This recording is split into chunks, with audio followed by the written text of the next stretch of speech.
মজাদার একটা কাঁঠালের বিচির চপ নিয়ে আসলাম তোমাদের মাঝে। আমার ভিডিও যারা দূরে বা কাছে দেশ ও দেশের বাহির থেকে দেখছো তাদের অসংখ্য অসংখ্য ধন্যবাদ। নমস্কার বন্ধুরা, সবাই কেমন আছো? আমি পাপড়ি কিচেন থেকে বলছি। দেখো, আমি অনেকগুলো কাঁঠালের বিচি সুন্দর করে পরিষ্কার করে নিয়েছি।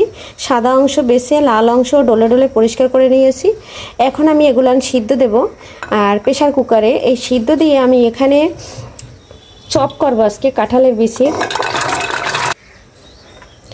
দেখো দিয়ে দিচ্ছি প্রেশার কুকারে। এখন আমি দিয়ে দেব সামান্য পরিমাণে লবণ।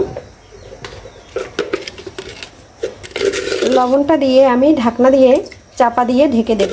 লবণটা দিলে কাঁঠালের বিচিটা তাড়াতাড়ি সিদ্ধ হয়ে যায়। দেখো, সম্পূর্ণ কাঁঠালের বিচিটা আমি দিয়ে দিয়েছি। আর এখন আমি ঢাকনা দিয়ে ঢেকে 5-10 মিনিটের জন্য সিদ্ধ করে নেব। আমি কিন্তু বন্ধুরা 2টা সিটি দিয়ে নামিয়ে নেব।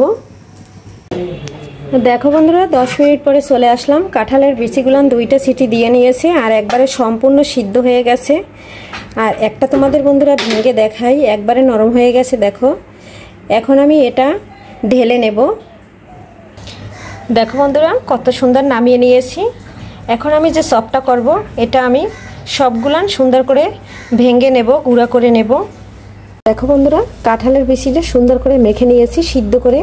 এখানে কিন্তু চপ করার জন্য আমি 3টা শুকনো মরিচ ভেজে নিয়েছি। এটা এখন একটু গুঁড়া করে নেব হাত দিয়ে। আর এইখানে এভাবে যদি শুকনো মরিচটা দেওয়া হয় তাহলে চপ করার জন্য, চপ করলে পরে এটা কিন্তু দেখতে বন্ধুরা খুব সুন্দর লাগে।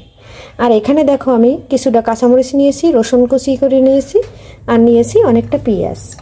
সম্পূর্ণটা আমি দিয়ে দিচ্ছি। এটা দিয়ে আমি এখন এগুলা সুন্দর করে মেখে নেব।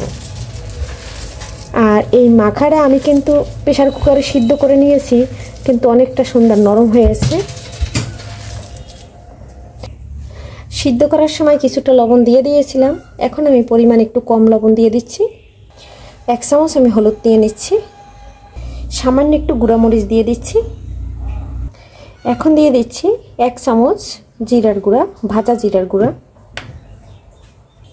এখন দিয়ে দিচ্ছি 1 চামচ ধনের গুঁড়া। সব মশলা দিয়ে নিয়েছি। এখন আমি হাত দিয়ে সুন্দর করে এটা মেখে নেব।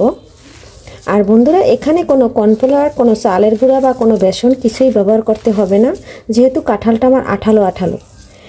আর এটা যতটা সব কিছু দিয়ে সুন্দর করে মেখে নেব। আর সাথে দেব আমি একটা ডিম। ডিমটা দেওয়ার কারণে এটা কিন্তু খেতে বন্ধুরা দারুণ হয়। এই ডিমটা দিয়ে আমি আবার একটু সুন্দর করে মেখে নেব। দেখো বন্ধুরা, ডিমটা দেওয়ার কারণে একবারে নরম হয়ে গেছে। আর এখন কিন্তু এই অবস্থায় চপটা ভাজি করলে খেতে কিন্তু বন্ধুরা দারুণ হবে। দেখো বন্ধুরা, ফ্রাই প্যানে দিয়ে দিচ্ছি তেল।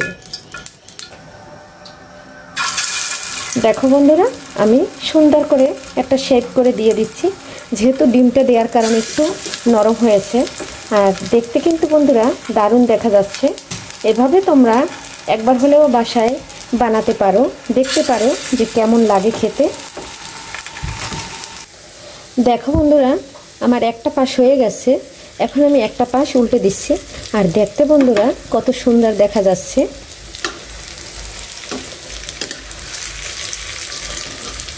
এভাবে তোমরাও ভাজবে। আর এই চপটা করতে কিন্তু বেশি সময় লাগে না, যেহেতু কাঁঠালের বিচিটা সেদ্ধ করা। দেখো বন্ধুরা, কত সুন্দর করে এপাশ ওপাশ ভেজে নিয়েছি। আর একইভাবে বন্ধুরা সব চপগুলান ভেজে নিলাম। আজকের ভিডিও বন্ধুরা এখানেই শেষ করব। পরবর্তীতে দেখা হবে নতুন কোনো ভিডিও নিয়ে।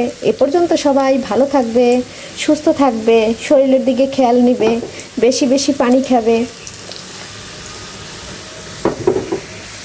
দেখো বন্ধুরা, আমি এখন নামিয়ে নিচ্ছি।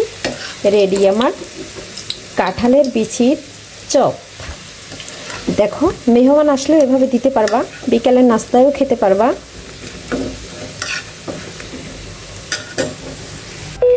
সবাইকে নমস্কার।